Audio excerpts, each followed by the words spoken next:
आप सबों को जय मसीह की न्यू क्रिएशन क्राइस्ट चैनल में आप सबों का स्वागत है। और हम इस समय स्टडी कर रहे हैं द बुक ऑफ एस्तर। और कल हमने देखा था बुक ऑफ एस्तर में कि कैसे परमेश्वर ने एस्तर को अपने राज्य के लिए पहले से इंस्टॉल करके क्वीन बनाया और वो किंग ऑफ पर्सिया की क्वीन किस प्रकार से बनी। आज हम देखेंगे कि कैसे क्वीन बनने के बाद जो समस्या इजरायलियों के सामने आई, उनकी एग्जिस्टेंस खत्म होने की जो समस्या आई और इतनी भारी प्रॉब्लम आई, उसको कैसे परमेश्वर ने उनको उससे विक्ट्री दिलाई।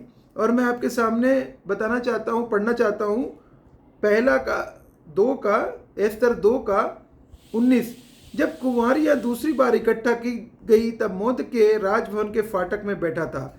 एस्तर ने अपनी जाति और कुल का पता नहीं दिया था, क्योंकि मोर्देकै ने उसको ऐसी आज्ञा दी थी कि किसी को ना बताया। और एस्तर मोर्देकै की बातें ऐसे मानती थी जैसे उसके यहाँ अपने पालन पोषण के समय मानती थी। और हम देखते हैं कि एस्तर एक बहुत ही आज्ञाकारी बेटी थी, हम ये जान सकते हैं। और परमेश्वर ने अपनी 10 आज्ञाओं में कहा अपने माता पिता का आदर करना। और यहाँ पे हम देख रहे हैं कि वो एक बहुत ही आदर करने वाली, रेस्पेक्ट करने वाली अपने पेरेंट्स की बेटी है। और साथ ही यहाँ पे क्या हुआ था कि एक इंसिडेंस हुआ कि मोर्देकै को पता चला कि कुछ लोग राजा के अगेंस्ट में वो लोग ने प्लान किया है कि उसको किंग को मार डालने का। तो वो चीज़ मोर्देकै ने बता दी राजा को। और राजा को जब बात पता चली तो राजा ने जब पाया कि ये सही बात है तो राजा ने उनको डिमोलिश कर दिया। जो उसके अगेंस्ट में प्लॉट कर रहे थे राजा की मृत्यु, उन लोगों को सजाए मौत दे दी गई। और उसके बाद ये वृत्तांत जो है बाइबल बताती है 2:23 में कि यह वृत्तांत राजा के सामने इतिहास की पुस्तक में लिख लिया गया। देखिए, लिख लिया गया, लेकिन किसी प्रकार का कोई भी क्रेडिट उस समय मोर्देकै को नहीं मिला था। उसने बहुत अच्छा काम किया था, बहुत बड़ा काम किया था। राजा की मृत्यु से राजा के अगेंस्ट में प्लॉट करने वालों को पकड़वा दिया था, लेकिन उसको उस समय कोई भी रिवार्ड नहीं मिला था। और हो सकता है कि कोई अच्छा काम आप भी करें, हम भी करें, लेकिन हमें उसका रिवार्ड, उसका इनाम ना मिला हो, या उसके बदले में हमें कुछ रिकॉग्निशन नहीं मिला हो। उसके बदले में हमने अच्छा किया हो लेकिन उसके बदले में बुराई मिली, हो सकता है ऐसा हो। लेकिन यहाँ पे इम्पॉर्टेंट है कि अच्छा काम कंटिन्यू जारी रखना परमेश्वर के राज्य के लिए, अच्छा काम लगातार करते रहना, गुड वर्क्स को जारी रखना बाइबल बताती है। और वो भी जारी रखा। और किसी ने कहा है कि नेकी कर दरिया में डाल, और उसने अच्छा काम किया, लेकिन उसने रिकॉग्निशन करने के लिए खुद को प्रमोट नहीं किया कि हाँ मैंने ये काम किया था, लेकिन उसने हम्बली उसको कार्य करने के बाद भूल गया। और उसके बाद क्या हुआ, देखिए, श्रेयस राजा ने अपने एक एम्प्लॉय को, जिसका नाम था हामान, उसको उच्च पद दिया। और ये हामान कौन था, हमें अगर आप स्टडी करेंगे तो पता चलेगा कि ये जो पुराने इजरायलियों से लड़ाई करते थे, अगाग, उस कंट्री से इसका रिलेशन था, उस कंट्री से ये आया था, हुआ था। और ये इसको एक बहुत बड़ा पद राजा के द्वारा दिया गया और ये राजा सेकंड टू किंग हो गया। और ये एक बहुत ही ये एक घमंडी किस्म का ये एग्जीक्यूटिव था, राजा का जो मंत्री था। और ये बहुत ही पावरफुल उसको राजा ने बना दिया था। और वो चाहता था कि हर लोग उसको झुकें, प्रणाम करें और उसके सामने दंडवत करें और उसके सामने झुकें। लेकिन यहाँ पे मैं बताना चाहता हूँ कि वो ये चाहता था और सारे लोग उसके सामने झुकते थे, सारे लोग उसको दंडवत करते थे, लेकिन केवल एक दंडवत नहीं करता था, और उसका नाम था मोर्देकै। वही मोर्देकै जिसने एस्तर को पाला था, और वही मोर्देकै जिसने राजा के अगेंस्ट में युक्ति की गई थी उसको उसने निष्फल कर दिया था। और वो उसके सामने नहीं दंडवत करता था। और इस बात को जब उसको पता चला, उसने उसको बहुत बुरा माना और सोचा कि मैं कैसे इस यहूदी को, अगर मैं अभी कुछ करता हूं तो सब बोलेंगे कि ये इतना बड़ा किंग का राइट हैंड एक व्यक्ति से डर गया और उस व्यक्ति जो उसको दंडवत नहीं कर रहा उसको मरवा डाला या कुछ भी किया।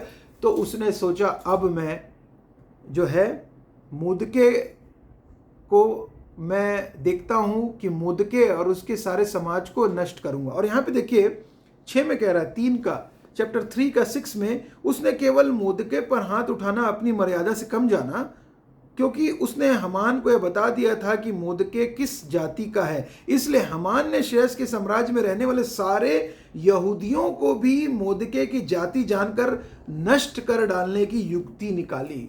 नाउ उसने बदला लेने के लिए कि ये व्यक्ति मेरे सामने झुक रहा है, दंडवत नहीं कर रहा है, उसने युक्ति निकाली कि कैसे मैं इसको और इसकी जाति को, सारी जाति को डिमोलिश कर दूं, इजरायली जाति को कैसे खत्म कर दूं। उसने ये साम्राज्य, अब श्रेयस राजा के साम्राज्य से ये प्लानिंग प्लॉटिंग करना प्रारंभ किया, प्लॉटिंग किया, प्लानिंग किया। और हम देख सकते हैं कि डेविल भी ऐसी प्लान और प्लॉट करता है आपके अगेंस्ट में। और ये देखिए, खत्म कर डालने के लिए इन्होंने एक नियम बनाया। और उसने क्या किया, उसने राजा को जाकर बोला कि सब लोगों के लिए नियम बनाया जाए, और ये नियम कि इस जाति से राजा को नुकसान है, इस जाति के लोग जो हैं वो, उसने राजा को बोला कि इस जाति के लोग जो हैं वो लोगों सही नहीं है हमारे राज्य के लिए, इनको खत्म किया जाए, राजा को ये बोला। और ये उसने ये चिट्ठी निकलवाई। क्या चिट्ठी निकलवाई देखिए, बहुत ही मतलब दुखदाई है ये बात। उसके 3:13 में राज्य के सब प्रांतों में इस आशय की चिट्ठियां हरकारों के द्वारा, जो कि जाके फास्ट रनर थे, कि एक ही दिन में अर्थात अदार नामक 12वें महीने के 13वें दिन को क्या जवान, क्या बूढ़ा, क्या स्त्री, क्या बालक, सब यहूदी मार डाले जाएं। और लिखा है नष्ट किए जाएं, और लिखा है और उनका सत्यानाश किया जाए और उनकी धन संपत्ति लूट ली जाए। ये लेटर निकलवाया, और वो टाइम दूर था कि एक दिन डिसाइड किया, और उस दिन को सारे इजरायलियों को खत्म करने का प्लानिंग बनाकर राजा के हाथ से अंगूठी का ठप्पा लगवा कर, राजा से परमिशन लेवा कर, क्योंकि राजा ने उसको एज अ हेड कर दिया था, तो राजा ने भी जाने अनजाने में, राजा को यह भी नहीं पता था कि जो एस्तर रानी है वो भी यहूदी है, लेकिन उसने इस बात को अलाउ कर दिया। और वो राजा शायद कान का कच्चा रहा, और उसने इस चीज़ को अलाउ कर दिया कि सारे लोगों को कत्लेआम किया जाए और उनकी संपत्ति को लूट लिया जाए, सत्यानाश कर दिया जाए, यहूदियों का, इजरायलियों को खत्म कर दिया जाए। और ये आज्ञा सारे प्रांतों में, बता रही बाइबल, सारे प्रांतों में इस आज्ञा के लेख की नकलें सब प्रांतों में खुली हुई भेजी गई कि सब देश के लोग उस दिन के लिए तैयार हो जाएं। यह आज्ञा शूशनगढ़ में दी गई। और यहाँ पे देखिए, और हरकारे राजा की आज्ञा से तुरंत निकल गए। राजा और हमान तो दाख मधु पीने बैठ गए, परंतु शूशन नगर में घबराहट फैल गई। और देर हर तरफ आप सोच के देखिए कि ऐसी ये आज्ञा निकलती है राजा की तरफ से कि इस जाति को ख़त्म कर दिया जाए, कोई भी ना बचे, इनकी प्रॉपर्टी लूट ली जाए, इनको पूरी तरीके से ख़त्म कर दिया जाए। सोच के देखिए उस जाति का क्या उस समय इजरायलियों के मन में चल रहा होगा जब उनको ये खबर आई होगी। कैसा उनको हृदय में, मन में किस प्रकार का बोझ होगा, और किस प्रकार के दुख और दर्द और किस प्रकार के डर और भय के माहौल में वो लोग जी रहे होंगे। कैसे होगा, सोच के देखिए आप। और सोच के देखिए इस सिचुएशन के बीच में, इस सबसे बड़े क्राइसिस की सिचुएशन है, इमरजेंसी की सिचुएशन है इजरायलियों के लिए। सोच के देखिए, खत्म होने वाले हम कुछ ही दिनों में, पूरी की पूरी जाति जब उनको पता चला तो क्या हो रहा होगा। सोच के देखिए, क्या दुख, क्या तकलीफ, तो पहाड़, दुखों का पहाड़ और प्रॉब्लम का, भय का पहाड़ उनके ऊपर टूट पड़ा है, उनकी जाति के ऊपर टूट पड़ा है। Now they just don't have what to do, what not to do. और इसके बीच में चौथे में मैं पढ़ता हूं, और चौथे में जब मोर्दके ने जान लिया कि क्या क्या हुआ है, उसने क्या किया, सबसे पहले उसका रिस्पॉन्स था नगर में जाकर टाट ओढ़ा, और टाट ओढ़कर दुख भरे शब्दों से चिल्लाने लगा। जो अगेंस्ट में हुआ था उसके अगेंस्ट में उसने स्टैंड लेने का सोचा, और उसने चिल्लाने लगा। और यहाँ पे बाइबल बता रही है 4:2 में, और वह राजभवन के फाटक के सामने पहुंचा, परंतु टाट पहने हुए राजभवन के फाटक के भीतर तो किसी के जाने की आज्ञा ना थी, और वो बाहर ही बैठ गया। और जब उसको रोना पीटने लगा, विलाप हुआ, और उसके बाद जहाँ जहाँ राजा की आज्ञा और नियम हुए वहाँ क्या होने लगा, बड़ा विलाप करने और उपवास करने और रोने पीटने लगे, परंतु बहुतेरे टाट पहने और राख डाले हुए पड़े रहे। और जब उनको ये बात पता चली यहूदियों को, उन लोगों ने उस समय का रिस्पॉन्स था, अपने आप को हम्बल किया, नम्र किया, अपने आप को दीन किया, उपवास करना प्रारंभ कर दिया। उपवास की प्रार्थना करना प्रारंभ कर दिया। उपवास टाट पहनकर और राख डालकर अपने शरीर के ऊपर, उस समय राख डालने का मतलब होता था कि आप एक रिपेंटेंस पे से होकर जा रहे हैं, या हम्बल नम्रता दीनता के साथ होकर जा रहे हैं, और आप किसी प्रॉब्लम से होकर जा रहे हैं और परमेश्वर से आप प्रार्थना कर रहे हैं और आप अपने आप को सरेंडर कर दिए हैं। आप पूरी तरीके से दीन होकर आप बैठ गए हैं परमेश्वर से प्रार्थना करने के लिए। और उसके बाद जब रानी को ये बात पता चलती है, तो रानी एस्थर के बाद जब ये बात पता चलती कि ऐसा ऐसा हो रहा है और इस प्रकार की आज्ञा दी गई है कि सारे यहूदियों को एक ही दिन ख़त्म कर दिया जाएगा, और जब उसको ये बात पता चलती है तो वो पूरी तरीके से बाइबल बताती है कि वो बहुत ही दुखित होती है। तब एस्थर ने राजा के यहाँ पे बाइबल बता रही है कि कैसे मालूम होता है, जब तो एस्थर बहुत ज़्यादा घबरा जाती है और वो भी दुखित हो जाती है, और उसके बाद वो बात करना चाहती, जब वो मोर्दकै से बात करती है कि क्या होना है क्या नहीं होना है, और तब मोर्दकै यहाँ पे बाइबल बता रही है राजा के सब कर्मचारी वरन राजा के प्रांतों के सब लोगों को मालूम है कि क्या पुरुष क्या स्त्री कोई क्या ना हो, जो को बिना पाए भीतरी आंगन में राजा के पास जाए, उसके मार डालने की आज्ञा दी की यही आज्ञा है। केवल जिसकी ओर राजा सोने का राजदंड बढ़ाए वही बचता है, परंतु मैं अब 30 दिन से राजा के पास नहीं बुलाई गई हूँ। और वो जब उसने सोचा कि राजा से बात करती हूँ जाकर, लेकिन उसको राजा ने बुलवाया नहीं था। और कोई भी राजा के सामने, चाहे वो रानी भी क्यों ना हो, वो भी राजा के सामने नहीं आ सकती, क्योंकि अगर जब तक कि राजा बुलवाए ना, और अगर कोई आ गया और राजा ने उसको मृत्युदंड की आज्ञा थी, और अगर जब तक राजा उसके ऊपर जो उसके एक राजा का जो छड़ी थी उसके टिप पर उसको छूना पड़ता था। अगर राजा ने बढ़ा दिया, इसका मतलब है कि उसको दंड नहीं दिया जाएगा और राजा को प्रॉब्लम नहीं है उसके आने से। लेकिन यहाँ पे एस्थर जब बात सुनी तो मन ही मन विचार ना कर मैं, और यहाँ पे बोल रहा है, यहाँ पे देखिए मोर्दकै ने क्या बोला 14 में, क्योंकि तू तो इस समय चुपचाप रहे तो और किसी न किसी उपाय से यहूदियों का छुटकारा और उद्धार हो जाएगा, परंतु तू अपने पिता के घराने समय नष्ट होगी। और यहाँ पे बोल रहा है कि यहाँ पे मोर्दकै बोल रहा है कि उसको बोल रहा है कि जाकर बात करने, और अगर वो कुछ नहीं करेगी तो कहीं ना कहीं से परमेश्वर छुड़ाएंगे। देखिए यहाँ पे कितना भारी परमेश्वर के ऊपर एक विश्वास था, हम बोल सकते पर ये विश्वास था, ये ट्रस्ट था, ये फेथ था। किसका फेथ था?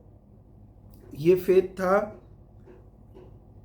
हाँ ये फेथ था, ये विश्वास था मोर्दकै का कि परमेश्वर कहीं ना कहीं से तो उपाय करेगा, परमेश्वर कहीं ना कहीं से तो मार्गदर्शन करेगा, परमेश्वर कुछ ना कुछ रास्ता तो जरूर निकालेंगे। ये पता था, विश्वास था मोर्दकै को, और उसने किया भी वैसा। और मोर्दकै ने बोला कि तू देख ले, अगर तू बात करेगी एस्थर तो ठीक है, अगर तू बात नहीं करेगी तो भी परमेश्वर बचाएगा, लेकिन तू नष्ट होगी। और यहाँ पे उसके बाद तब एस्थर ने मोर्दकै के पास से क्या भेजा, तू जाकर शूशन के सब यहूदियों को इकट्ठा करो और तुम सब मिलकर मेरे निर्मित उपवास करो, मेरे लिए उपवास करो, मेरे लिए प्रार्थना करो। प्रेयर सपोर्ट मांग रही है एस्थर। आप प्रेयर सपोर्ट मांगते हैं क्या? जब आप किसी परेशानी से, दिक्कत से, बीमारी से, प्रॉब्लम से, समस्या से होकर जा रहे हो तब। लेकिन यहाँ पे एस्थर ने मांगा, प्रेयर सपोर्ट मांगा है। मोर्दकै को बोला प्रेयर सपोर्ट दो, और यहाँ बोलो उपवास करो, मेरे लिए उपवास करो 3 दिन, रात ना तो कुछ खाओ और ना कुछ पियो। यहाँ पे बोल रही है, और मैं भी अपनी सहेलियों समेत इसी रीति से उपवास करूंगी। और वो बोल रही, खुद बस प्रेयर सपोर्ट नहीं मांग रही, खुद भी 3 दिन का उपवास कर रही है, खुद भी प्रेयर कर रही है। वो हमारे लिए भी इंपॉर्टेंट है, हम प्रेयर सपोर्ट जरूर मांगे, लेकिन खुद भी प्रेयर करना इंपॉर्टेंट है, खुद भी उपवास के साथ प्रार्थना करना इंपॉर्टेंट है। क्राइसिस के बीच में प्रेयर को ये लोग परमेश्वर की सामर्थ्य, प्रेयर के रूप में ये लोग परमेश्वर सहायता मांग रहे हैं। हमारी भी जब हम बातचीत करते हैं परमेश्वर से हम बातचीत करते हैं प्रेयर में, और परमेश्वर को हम अपनी समस्या, परेशानी, दिक्कतें बताते हैं। जानता है वो, लेकिन वो चाहता है कि हम उसके पास आएं, हम उसके ऊपर विश्वास रखें, हमारा विश्वास परमेश्वर के ऊपर हो। उनका विश्वास 3 दिन का उपवास करने का विश्वास था कि परमेश्वर उनके प्रार्थनाओं को सुनेंगे, उनके उपवास को देखेंगे, उनकी सिचुएशन को देखेंगे। परमेश्वर हमारे जिंदा खुदावंत है, और वो सुनने वाले हैं, देखने वाले परमेश्वर हैं। और वो देख रहे थे और वो सुन रहे थे, और उन्होंने डिसाइड किया, और हम भी हमारे क्राइसिस के टाइम पे, द बिगेस्ट क्राइसिस के टाइम पे बिगेस्ट अपॉर्चुनिटी भी छुपी रहती है, याद रखिएगा। और यहाँ पे परमेश्वर चाहते हैं, fasting prayer is the way to deal with asking आप। और ये लोग क्या मांग रहे हैं परमेश्वर से? क्या मांग रही है एस्तर? परमेश्वर से करेज मांग रही है, to go to king and king से बातचीत करने के लिए हिम्मत मांग रही है, ताकत मांग रही है परमेश्वर से, परमेश्वर की शक्ति मांग रही है, परमेश्वर की सामर्थ मांग रही है, एनर्जी मांग रही है, वीरता उस दिखाना था उसे उस समय, हिम्मत के साथ, हिम्मत की आवश्यकता थी, हिम्मत मांग रही है। हम भी कई बार लाइफ में बहुत सारी दिक्कतें, समस्याओं से हम डिप्रेस हो जाते हैं, हम समस्याओं के सामने हथियार डालने का सोचते हैं, हम घबरा जाते हैं, डर जाते हैं और हारने की सोच लेते हैं। लेकिन परमेश्वर उसी बीच हमको बोलता है कि नहीं, मैं तुम्हारे साथ हूँ, इधर उधर मत ताक, क्योंकि मैं तेरा परमेश्वर हूँ, मैं तुझे दृढ़ करूँगा, मैं अपने दाहिने धर्मे हाथ से तुझे छुड़ा लूँगा। ओल्ड टेस्टामेंट में बोलता है वचन, निर्गमन में, लय व्यवस्था, गिनती व्यवस्था विवरण में बाइबल बोलती है, मत ताक, इधर उधर मत ताक, मैं तेरा परमेश्वर, I will make you strong. परमेश्वर का वचन बोल रहा है, I will make you strong. Opportunity है। और यहाँ पे क्या हुआ, मैं नियम, और उसके बाद when there are problems, strong people work hard, लेकिन हम वर्क प्रे, और हमारे लिए हथियार है प्रेयर। और यहाँ पे किसी ने कहा है कि when the going gets tough, the tough gets going, मतलब कि जब जब समस्या आती है, जब भी समस्या, परेशानी, दिक्कतें आती हैं, जब भी, तब जो टफ लोग रहते हैं वो और मजबूत होकर बाहर निकलते हैं और मजबूत होकर सामने आते हैं। और यहाँ पे भी एस्तर भी वो काम कर रही है और यहाँ पे वो रिस्क ले रही है परमेश्वर के नाम से। क्या बोल रही है देखिए, ऐसी ही मैं भी अपनी सेना समेत उपवास करूंगी और ऐसी ही दिशा में नियम के विरुद्ध राजा के पास भीतर जाऊंगी, और यदि नष्ट हो गई तो हो गई। रिस्क ले रही परमेश्वर के नाम से। तब मोर्देकै चला गया और एस्तर की आज्ञा के अनुसार ही उसने किया, उसने प्रेयर किया, एस्तर ने भी प्रेयर किया, सब ने मिलकर प्रेयर किया। और एस्तर बोलेगा नाश हो गई तो हो गई। Risk her life for Christ, for his community, for his people. क्या हम रेडी हैं रिस्क लेने के लिए? For our people, our family, for our community, for our state, our राज्य, our country. Are we ready? Are risk her life, but before prayer के साथ उसने उसको अपने आप परमेश्वर यहोवा के हाथ में छोड़ दिया, सौंप दिया, अपने आप को सरेंडर कर दिया। अपोजिशन इज टेम्पररी, अपोजिशन कुछ समय का है, कुछ दिक्कतें कुछ समय की है, लेकिन आप और मैं अनंत काल तक के लिए परमेश्वर के साथ में राज्य करेंगे। और जब हम परमेश्वर की सहायता मांगने जाए तो हम कॉन्फिडेंट रहें, हम उसके ऊपर विश्वास रखें, फेथ, आशा रखें और होप में बने रहें। और निश्चित रूप से परमेश्वर उस समस्या से, उस बीमारी से हमको आज़ाद करेंगे, चंगाई देंगे। परमेश्वर हमारे को समस्या का समाधान करेंगे, हमारे सारे प्रेयर्स को आंसर करेंगे। और जैसे परमेश्वर ने आंसर किया, प्रेयर आंसर्ड, परमेश्वर ने आंसर करी प्रेयर एस्तर की। हम कल देखेंगे कैसे आगे परमेश्वर ने उनके लिए रास्ता निकाला और उनको किस प्रकार से बचाया। आप सबों को जय मसीह की।